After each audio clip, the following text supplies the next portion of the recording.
চাঁদপুরে বিএনপির কর্মী সমাবেশ অনুষ্ঠিত হয়েছে।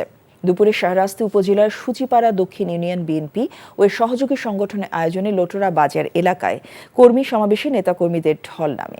এতে প্রধান অতিথি হিসেবে বক্তব্য রাখেন বিএনপির কার্যনির্বাহী কমিটির সদস্য এবং জেলা বিএনপির সাবেক সভাপতি ইঞ্জিনিয়ার মোমিনুল হক। এদিকে রাজশাহী জেলা পরিষদ মিলনায়তনের সামনে বিপ্লব ও সংহতি দিবস উপলক্ষে আয়োজিত এক অনুষ্ঠানে অংশ নেন জাতীয়তাবাদী তাঁতি দলের কেন্দ্রীয় কমিটির আহ্বায়ক আবুল কালাম আজাদ।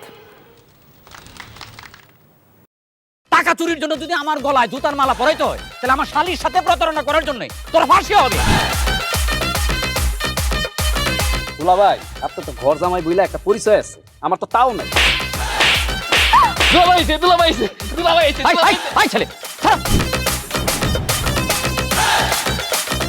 রাজনৈতিক ফ্যামিলির মেয়ে হয়ে ওই কাজ করবে।